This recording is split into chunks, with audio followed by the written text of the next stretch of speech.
Hi and welcome to Vindicast number 6. I am excited to bring you a High Masters replay that was submitted to me from Team Liquid.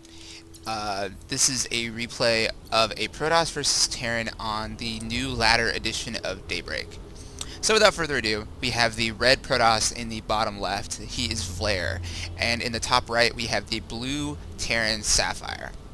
Okay, by High Masters, I mean when I checked the StarCraft 2 ranks for both of these guys, at the time that this was submitted, Sapphire was a rank 5 Masters player in North America, and Vlare was a rank 6 Masters player in the North American ladder. So you can't really get too much higher level than both of these guys early in a season. So I'm hoping that, not getting my expectations up too high, that this will be the highest level replay that I've been able to cast so far. So I'm excited about that. Alright, and so we have Daybreak. Daybreak.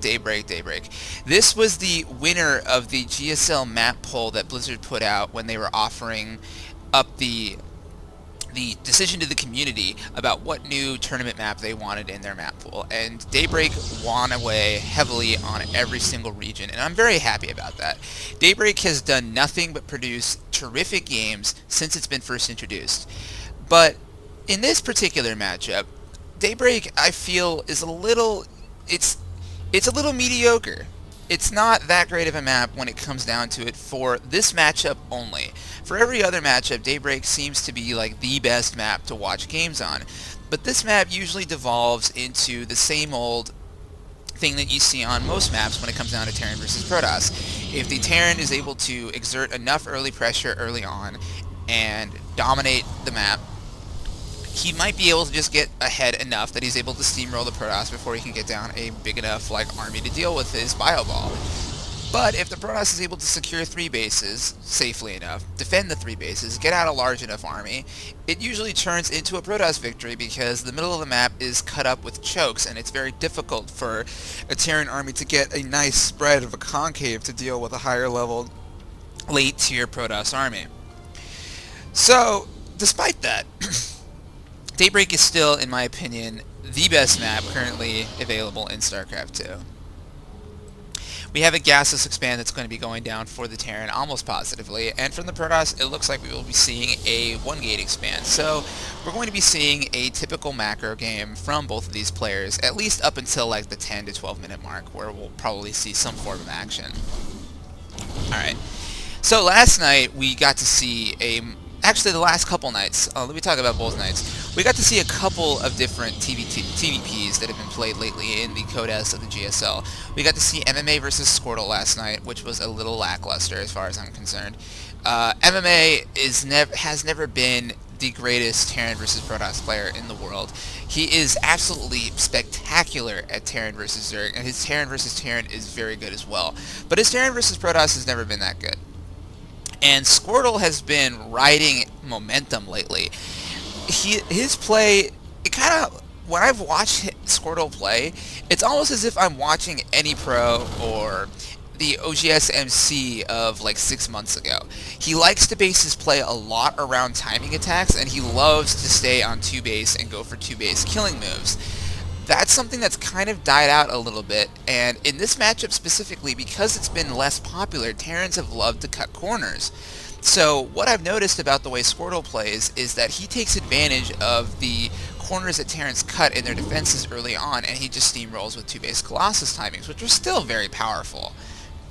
It's not necessarily the most spectacular played or the most fun to spectate, but it's no doubt very effective.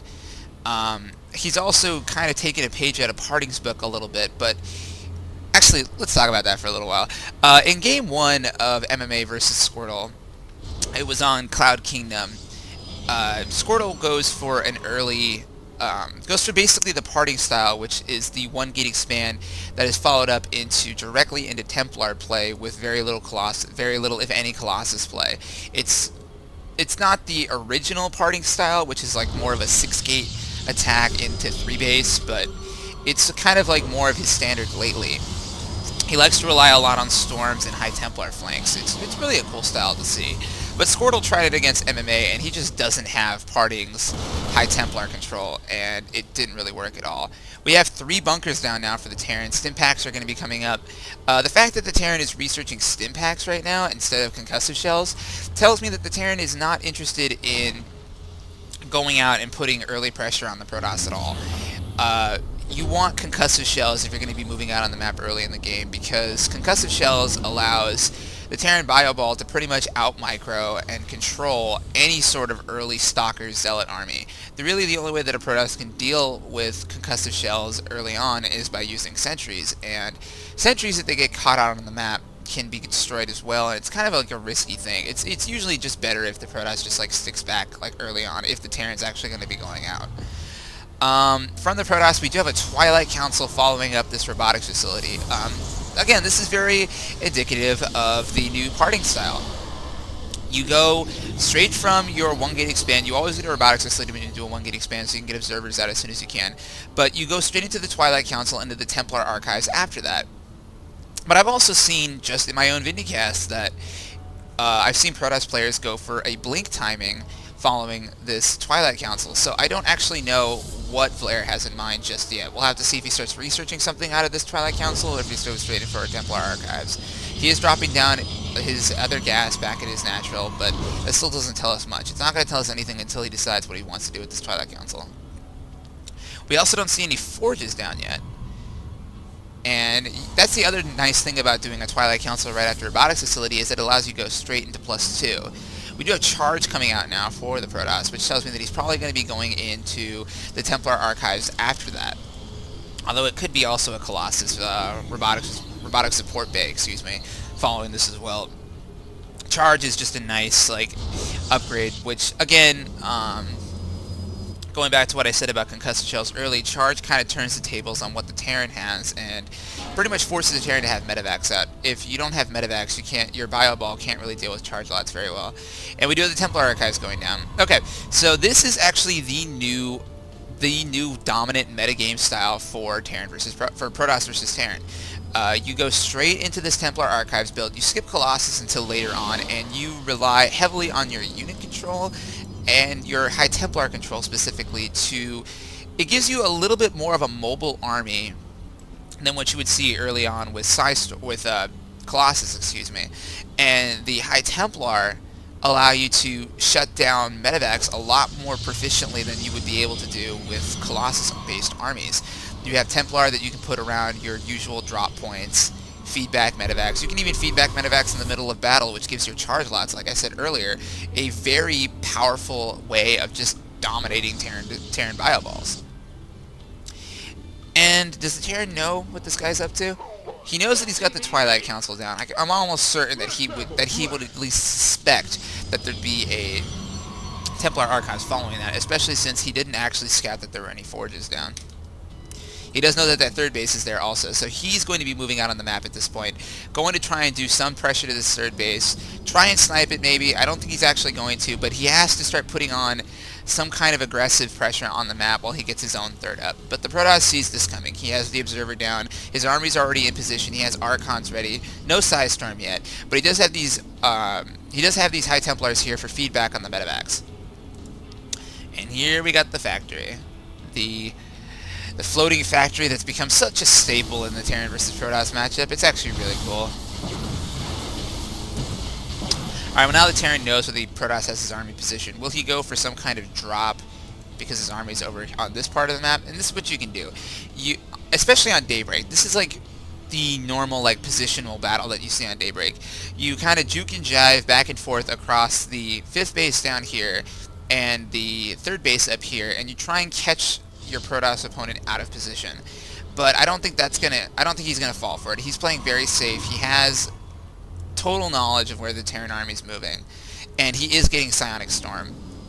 It could just be that he's keeping his opponent on this side of the map while he establishes his 3rd, and if that's the case, he'll be going home soon. So we'll have to see exactly what he has in mind. Now it does look like he does want to engage here. He does have an upgrade lead. It is 1-1-2-0-0. But Psystorm's almost done. And we are on a choke. The force fields are going to play a big part here. Is he going to lift up? Is he going to lift off? Oh, feedback on the medevacs coming in. He's probably going to snipe down those medevacs pretty soon. But the charge lots are all going down. Those upgrades are actually really helping out the Terran player. Oh! Okay, that was almost a good trade for the Terran, but losing those medevacs was a big deal. And again, that goes back to why having these High Templar out is such a good idea, even if you don't have Psystorm.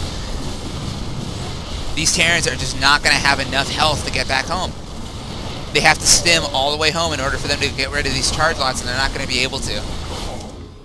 Big engagement for the Protoss. Came out way ahead on that engagement, and he's going to be able to start denying this third base. The Terran doesn't have enough troops just yet to hold this off. He's just got to hold it off until he can get this planetary fortress down. You can't really kill a planetary fortress without Colossus or Immortals. Still no... 1-1 is on the way for the Protoss, but the Terran is going for 2-2 already. And we don't have a Ghost Academy down yet. He does force his command center to lift off. Okay, this is the issue that Daybreak pretty much puts Terrans in. The Protoss player has his third base down, and he tried to go for an attack on the third base, but because he lost his entire army, the Protoss is just able to macro up behind this, and the Terran expansion is late. I think it may have been a better idea to just act like you were going to put pressure on the third base, and then put your command center down, but don't lose your army, because now you're in like a tough spot where you don't have any presence out on the map. He is going to try and go for a counter drop just to keep the Protoss army back in his base and maybe snipe some tech, but I think this Observer is going to see it. Yep, Observer sees the medevacs. He's going to be able to know that this is coming. He already has a photon cannon down and a High Templar here.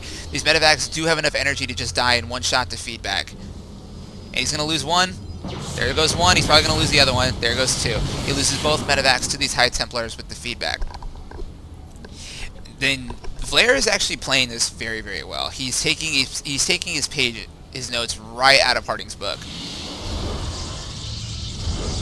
We have a Dark Shrine coming down here as well. This is also something that I've seen out of... I saw the Dark Shrine being used in Parting versus Pult the other night in the GSL, and I actually like this follow-up.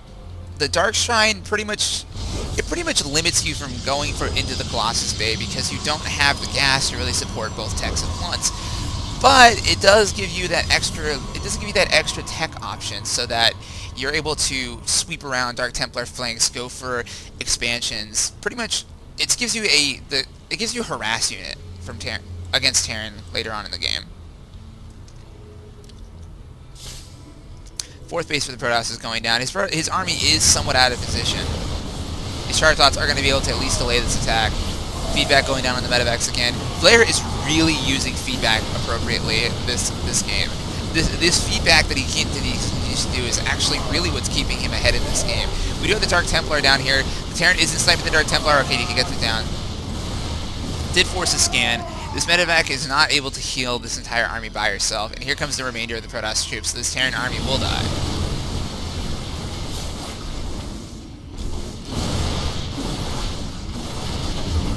Alright, we finally have Ghosts coming down from the Terran player.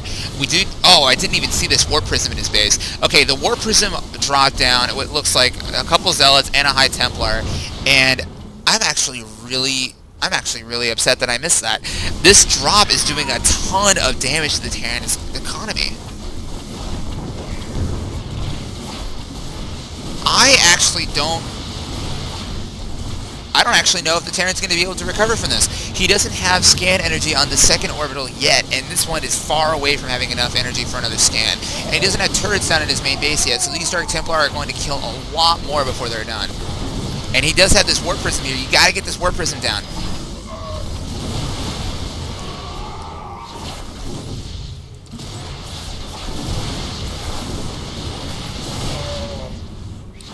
Just a bad spot overall. Here comes the Terran counterattack. He has to do something. He can't just sit in his base like waiting for him to have energy for those scans. So he is going to deny this fourth base, but I think he's too far behind for this to really matter. He is mining mostly minerals from this third base, but he's taking a lot of SCV casualties in his main. And he is going to lose the remainder of this drop too. This Ghost does have energy for EMP, but it's not going to be enough.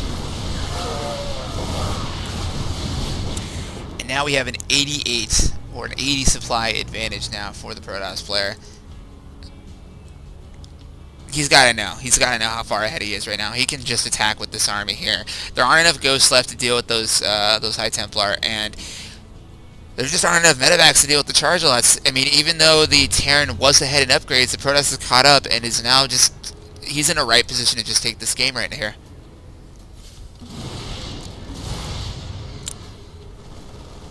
Alright, he's forcing the temp... that was a beautiful move. Watch this. He forced the Terran player up that ramp. This is going to funnel everything into this narrow choke point. Storms are going to take down everything.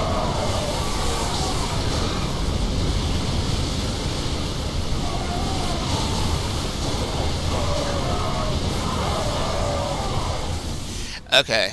I want to go back a little bit just so I can see this again.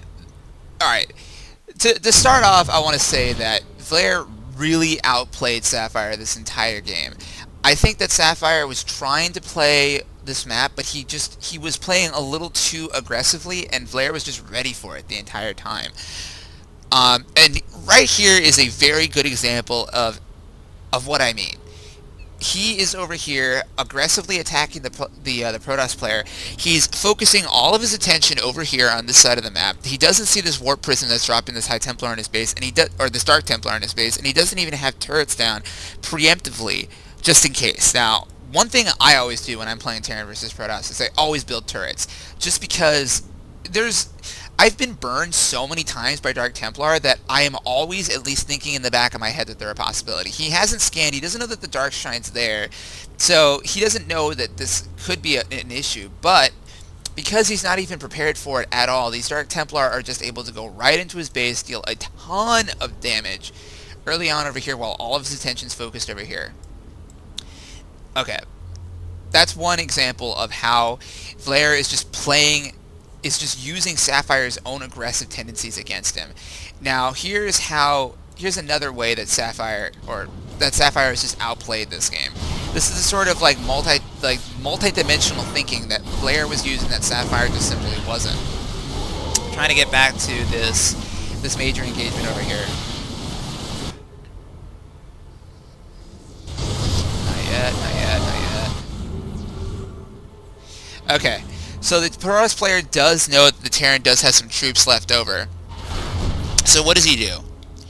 He uses this Warp Prism once again to pull the entire Terran army back. Notice that he isn't even warping anything in here. He just showed the Warp Prism.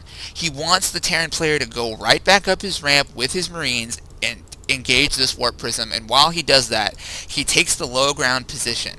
Takes the low ground position so that he can get everything where he wants it. He doesn't want to fight here at the top of the ramp. He wants to fight over here where this ramp over here is and where the natural is, and it's a very small area, as you can see. And Protoss love small area engagements in every matchup, actually, as a matter of fact.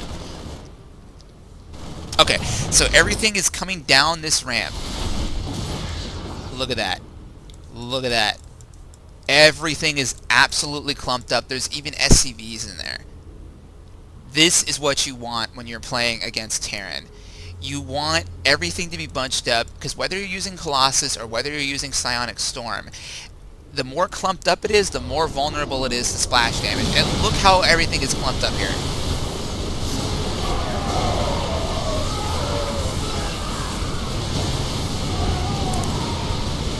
Now, Vlaire would have won that engagement anyway, just because he had such a huge supply lead on his opponent. But that was just absolutely one-sided. That was so one-sided. And it was so one-sided because he just used his own opponent's tendencies against him to get his High Templar into the superior position. And this wasn't like last game, where the clumping up of the Terran units was something that Terran did by himself. No, on this game, this is something the Protoss player kind of baited him into the position that he wanted and was able to storm down on everything. And because this was the kind of... It was this level of... this disparity in thinking, this disparity in just mind games and tactics that, in my opinion, shows that Vlaire is the superior player in this matchup. Okay, so that was a cool replay.